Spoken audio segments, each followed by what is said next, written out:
Human Nature, a journey in search of a peaceful and prosperous society with human nature as a guide.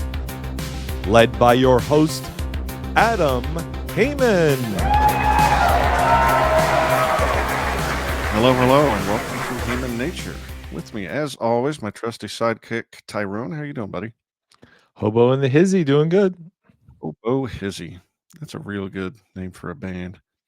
Hey, I like Tyrone, that. you said today that you have been thinking economically about a few things, and you had some stuff you wanted to talk about. So I'm going to turn it right over to you.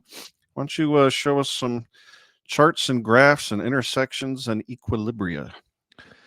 Yeah, so as amateur economists, which kind of I think all libertarians kind of find themselves being fascinated with. I certainly try to keep an eye on certain trends in the marketplace, especially overall. We'll call them macroeconomic trends to see what information they can provide us on the state of things and where we might be going. So, as libertarians, we've been crying, the sky is falling for a long time, and it never quite seems to fall, even after things like the great financial crisis of 2008 era, or the dot-com bubble. Nothing ever really seems to quote unquote break. And we keep saying, the debt's out of control. This is going to have deleterious effects. Eventually we think it's just all is going to crumble. And I don't know. Maybe it will. Maybe it won't. I think you and I are both fans of the Austrian School of Economics, while I think that has great insight, um, all economists, especially the Austrian school economists, will tell you you can't really predict, put a timeline on something, because human nature itself is unpredictable, and to know how all the pieces of everything that fits together in the economy, how they're all going to combine together and what effects they're going to produce, you just can't say on June 25th 2027 the entire economic system collapses and that's it. Let You me just can't. Yeah, go ahead. No, you're right, but let me underscore that a little bit, put a finer point on it. What we say is that ceteris paribus, things would have gone a different way, but of course, Sure. since you can't run the actual counterfactual, you don't Right. know what you're comparing it to, Right. which means you have to. I mean, it's not like we take it on faith exactly, but it does mean that we can't predict exactly what it would be, except there's a certain aspect of the chaos and misery economic around us that is the fault of what the government's done to the money supply. And we have theories that Right. point that out. You either believe them or you don't, I guess. Yeah. So I've collected a few charts that I think are interesting to at least talk about, and I think, as you said, ceteris paribus, all things being equal, if we just take a look at these trends, where do we think that leads us to in the future? And is it a near term, or maybe more far off? So anyway, I subscribe to the Crisis Investing newsletter, and they've recently put together some interesting slides in there, in the last few issues of their newsletter. If you don't subscribe to Crisis Investing, I'd highly recommend it. This is Doug Casey's site, and even though we may not have liked what he recently said about the Libertarian Party per se, I still think he has a lot of valuable information to share with. So, clarifying question, Tyrone. Sure.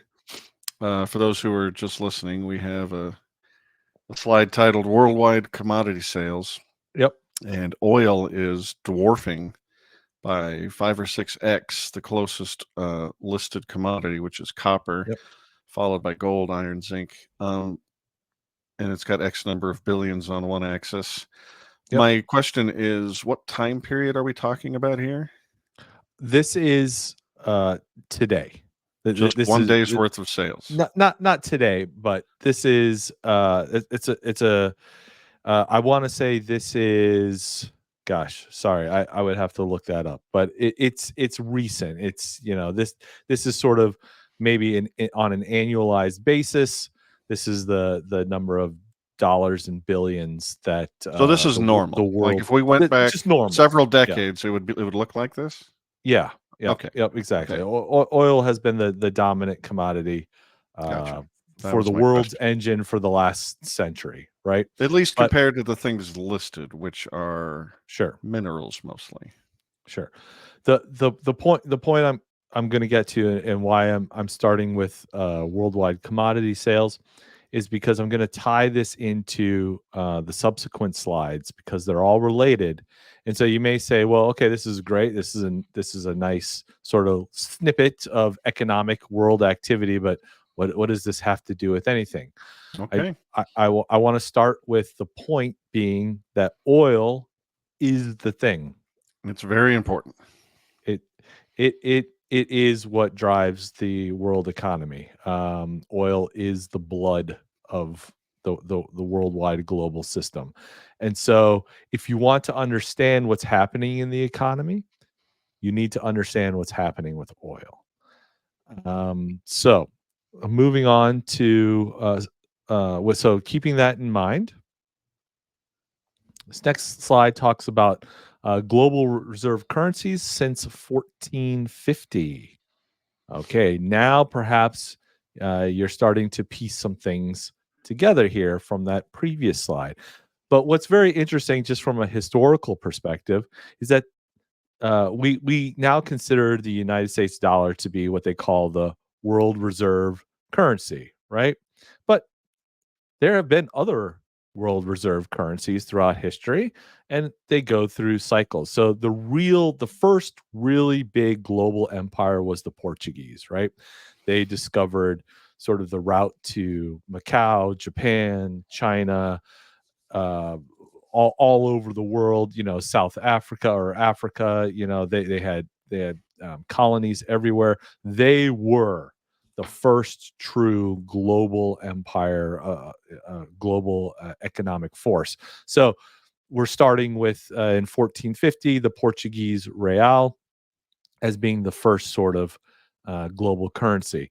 Well, as all empires come and go, a new empire takes its place. The Portuguese were eventually replaced by the Spanish as the dominant sort of global economic force. The Dutch then came into power.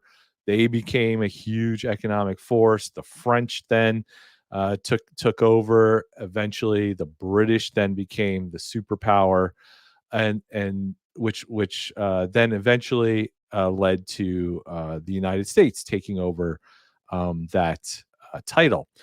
What's curious here is that each, for whatever reason, I don't really have any reasons to say why this happened, but about on average, every 94 years, the world reserve currency sort of switches to a different one. So beginning in 1450, it was said the Portuguese real. And beginning in about 1921, the US dollar became the world reserve currency shortly after following the end of World War One. Yes, Adam, I see you have a question. Yes, I have a question. Do you know what metric they're using to declare that a thing is the reserve currency? Because I haven't looked into this, but I would have suspected that it would have been Bretton Woods in whenever that was, 46, that would have made the dollar the global reserve rather than 21. Do you know why they selected that year? I guess I don't know why they selected that year. I can only say that the sources listed below come from JP Morgan, Hong Kong Monetary Authority, Erskine Group Research, whatever those sources. This is how they put it together. I would agree with you that sometimes dates can be a little bit fudgy, and there's probably never like a clear cutoff point, right?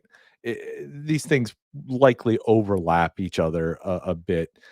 So Yeah, if you that's for want sure to, true. I was just curious if you knew yeah, if no, they I if in the guess I don't know footnotes there why. somewhere they gave Yeah, you the metric. Okay, that's fine. I I'm guess with I you. guess I don't know why they picked 1921, other than World War One would have just ended the European economies would have been decimated, Sure. leaving sort of the United States sort of standing strong. And you're right, Bretton Woods obviously, I think, solidified where I'm going with this, which relates back to oil being the reserve, the United States being the reserve currency, having a direct relationship to oil. So, well, let me take it. Tyrone, this is a picture of a hockey stick. Yeah, let me take a step back. So, why is the United States the world reserve currency? As you and I would say, it all has to do with the petrodollar, right?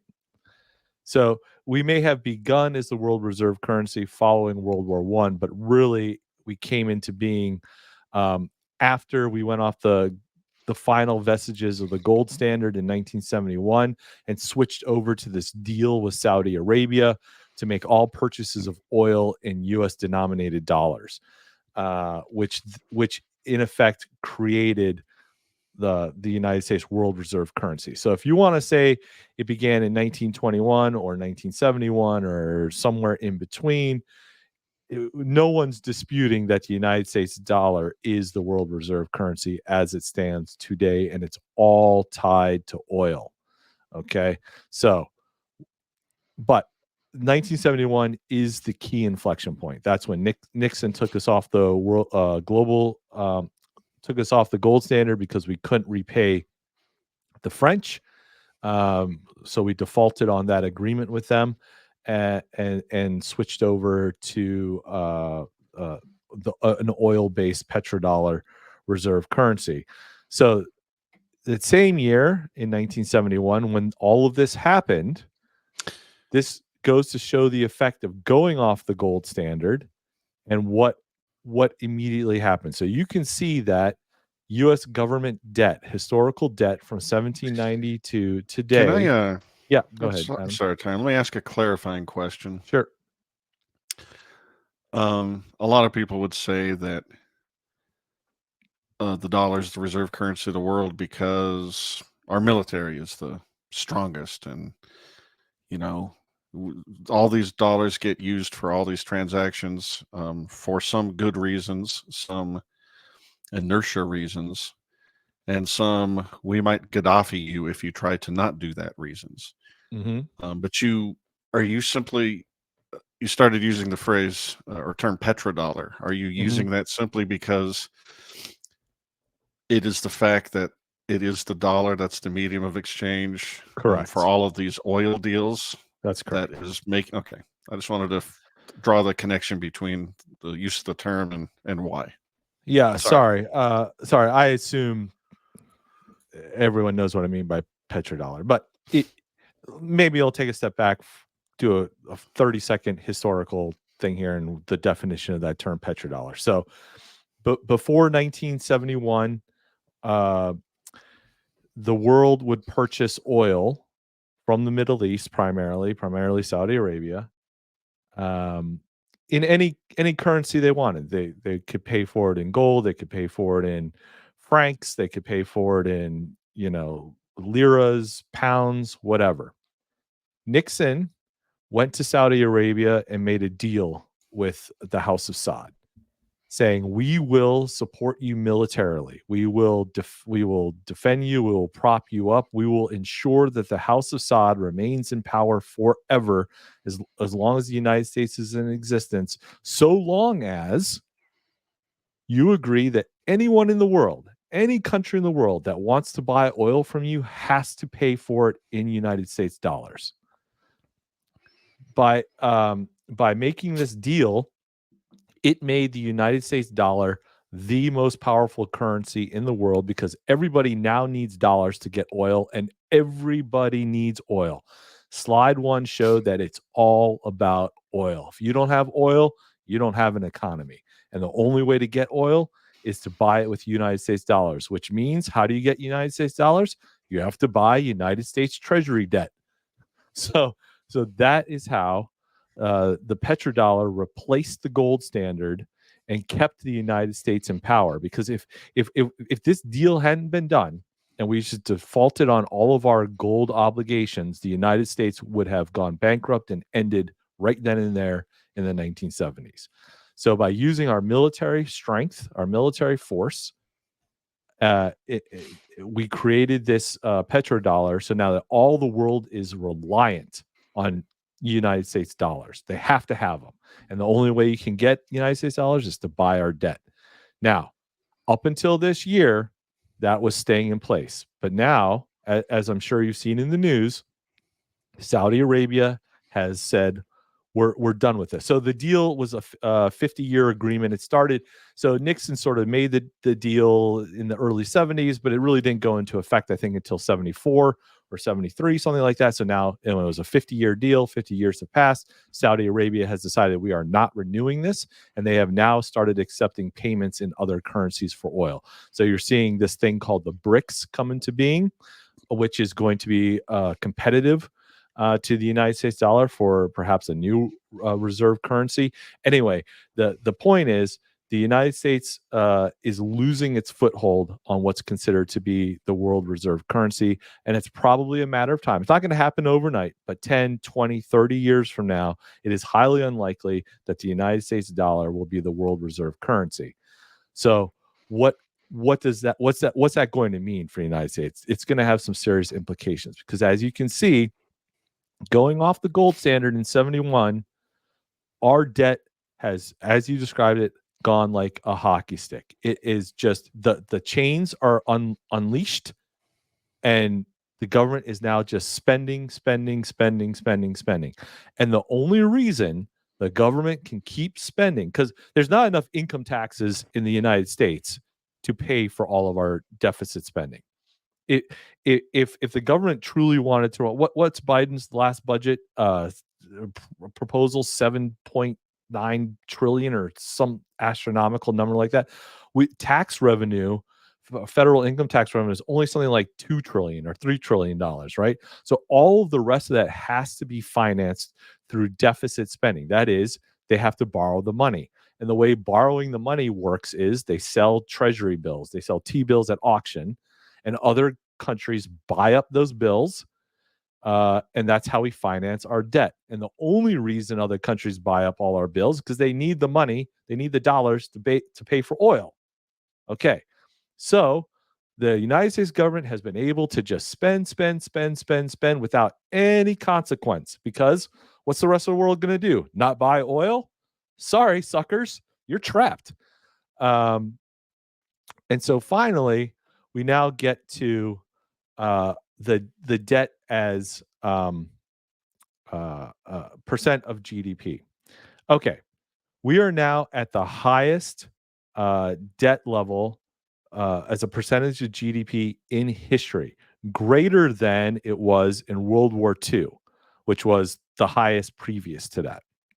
We are now currently sitting at about 125% debt to GDP. It's been observed that throughout history, any country that goes above 120% to GDP that does not have the world reserve currency is about to go bankrupt. They're over. They're about to collapse. So we have now exceeded this 120% percent to GDP, but the reason we're able to hold on and keep things going is because we're the world reserve currency. If the United States loses the world reserve currency, that's it. It's over. And as I kind of stated, Saudi Arabia did not renew the petrodollar agreement.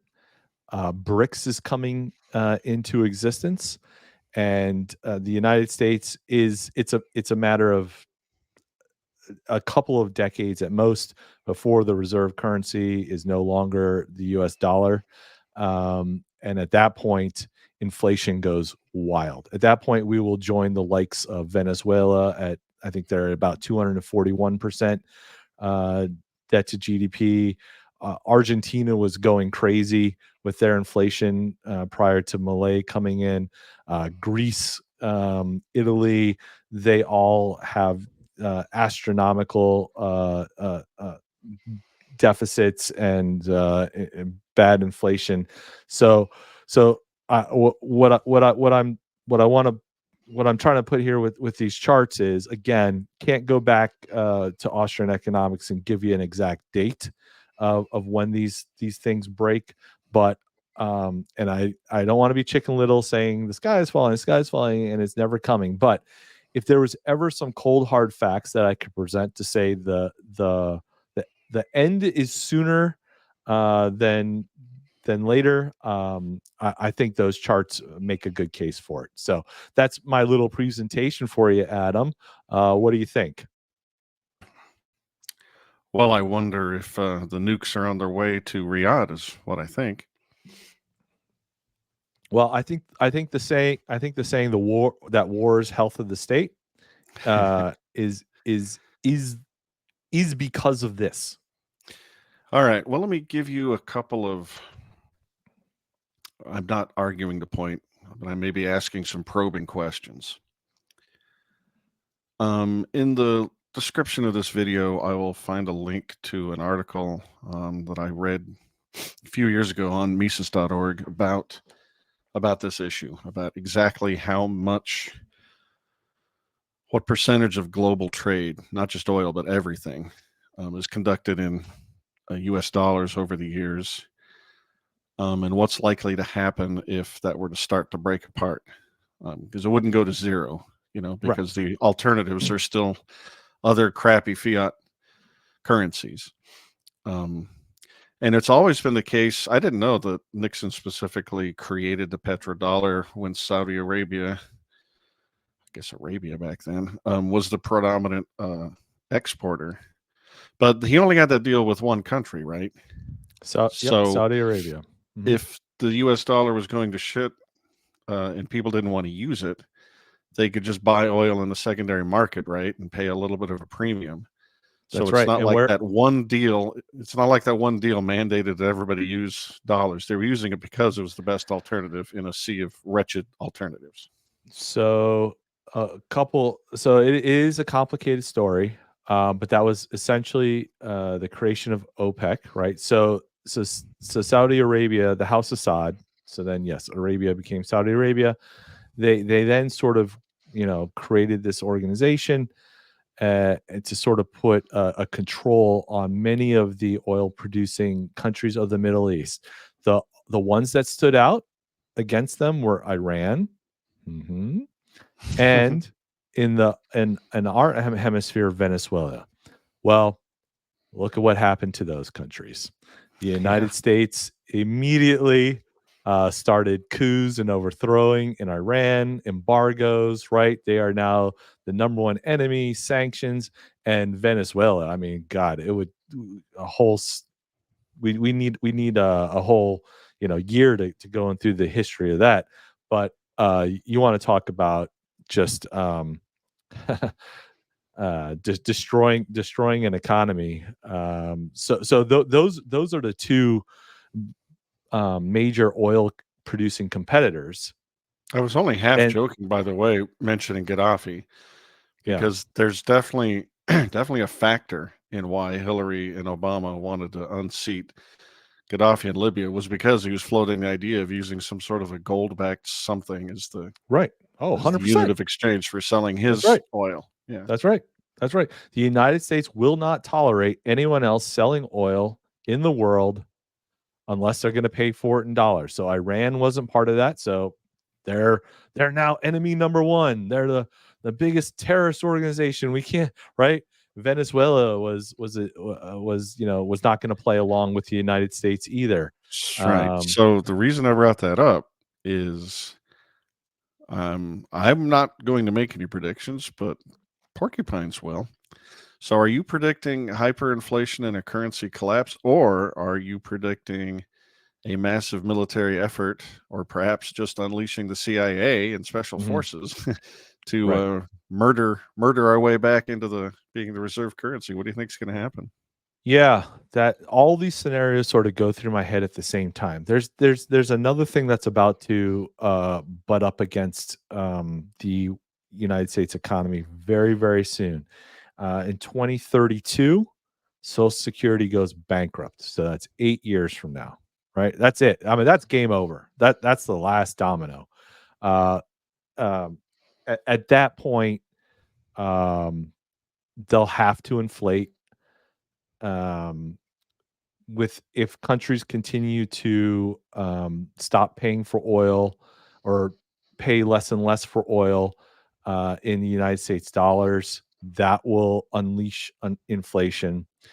Um, uh, so there's only a couple of things you can do to fight that. What and I you could go the libertarian route, which we know they're not going to do. And so to me, the answer is pretty obvious. The answer is always war. So I think we mentioned in a previous episode FDR's great unemployment campaign, fight against unemployment, was to send a bunch of guys to die in Europe for World War II, and that that ended the unemployment problem. Uh, uh, so the way how did Germany get out? How did the Weimar Republic? How did they get out of their huge deficits and inflation? They went to war. They defaulted on their currency and just went to war. So I don't see another way out of it. I think once inflation just gets a little bit more out of control, um, we'll be going to war, and that's how they'll fight it. So You could I don't. imagine, you could imagine a secondary or a tertiary possibility, not the full libertarian route, obviously, because why would they do that? They're politicians. But maybe if they didn't think they could win the war, or the war is necessary to reinstall the dollar as the world reserve currency, or else, like maybe we're stretched too thin, China's too strong, Russia's too strong. I mean, what do you think would happen if they just did something crazy like a great monetary reset? Just like repudiated all federal debt or something and said, yeah, this is going to cause unbelievable calamity and shake up everything. But yeah, that's what we're going to do. Figure it Mhm. out. You know what happens then? I don't know. I mean, I think that's what a lot of people are talking about, these central bank digital currencies. At some point, the country that loses the world reserve currency status will have to um, just chuck out their old currency and reissue a new one and kind of start over again. But it's not pretty. It's not smooth. It's not like we just say, okay, we're going to get rid of the dollar and replace it with the United States dollar Well, let's 2.0. I mean, It's a bloodbath. the reason I brought it up is because something has to happen to rein in the spending of governments, or this problem will just come back over and over and over again. I mean, the Yeah, problem and it isn't have does it. anything to do with oil, doesn't have anything to do with war, really. The problem is a spending problem. They're Right, creating sure. resources out of thin air and Yep, destroying, whatever currency you used. yep. Even if it wasn't fiat, they'd be siphoning resources away from the private sector and distorting all the markets. Mhm. And I mean, eventually the solution is they have to uh, change all of their paradigms and Yep. adopt libertarianism. And you cannot spend this much, or it kills everything. And what kind of shock is it going to take before they realize that? They don't. Nobody realizes it yet. Nobody in Washington who's not named Thomas Massey realizes that. Yeah. And I'm concerned Thomas Massey may not be in the House, or may not be in Congress much longer. Yeah, I'd quit I I don't if I. want to go down a conspiracy path at all, and we'll just leave it as a great tragedy. And it Yes, it is. always, it no matter who it happens to, the loss of a loved one is always terrible. But I'm concerned that we're about to lose one of the only good guys in I am Congress. too. But to get back to your point, there the second option is just pure fascism. I mean, yeah,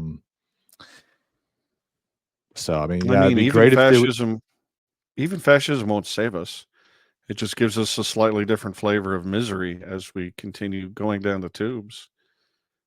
Total state control didn't save the Soviets. It's not like they were on their way to everything working out right before they collapsed.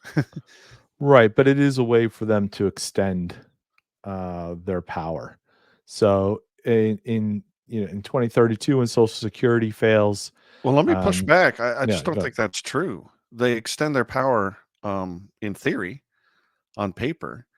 But if extending the power of the state fascistically, if they do that, they control more. But our GDP, the amount that the citizenry creates, goes way, way, way, way down. Mhm. So is that them? Is that their power increasing or decreasing? They'll have a bigger slice of a much smaller pie. Yes, except that where the American economy goes, the rest of the world goes. So it's not like America can just collapse and then all the other countries are fine. Why not? Um, oh no, no, no, no. All the world's economies are everybody's in debt, and we're all in debt to each other, and it's all being held together by just strings. And we're the biggest. If the American economy collapses, Liechtenstein. the entire world economy Liechtenstein owes no collapses. debt. They'll own Okay. everything. Well, they also don't have a military that's going to rise up and become the new world Well, leader either, well, or I anything think like that's the that. whole point. I think you say that everything has to go the way the U.S. goes because of our military dominance, but I think that's fading fast. No, That dominance. I agree. But when things collapse, people turn for leadership in and that usually almost always goes in a fascistic direction. Nobody says, "Oh, things collapsed. Oh, it was the problem. The problem was the government." Okay, let's just have a libertarian society now. They're just going to scream for even stronger government, even if it means their standard of life is poor. They will give up. I think just history proves this. People will give up So, if freedom I'm for hearing you safety, correctly, security. you're saying strong man is inevitable, so we better pick the one we want now. No, I'm not saying it's inevitable. What I'm saying, if there isn't some sort of major technological development or something that can create some sort of enormous wealth. Now, maybe AI is the thing to do it. There's always a way to escape if you can create something else. So, could there be something to replace On oil as a that point, commodity? Could yes, on we? that point, I was just about to say, I think oil is the thing that was so big in your chart, 6x Yep. gold or whatever. I think that's because you weren't buying oil, you were buying energy. Right. And I think Yes. we have Sorry. hamstrung the most powerful pound for pound source of energy we know of, which is nuclear. And That's right. I think the restraints on that are going to pop off here within the next 10 Yeah. years for sure, if not earlier. 100%. So here's where I'm hopeful. Here's where I'm hopeful. There are a lot of technologies on the cusp of coming through. There is AI, robotics. Yep. There's a lot of things happening.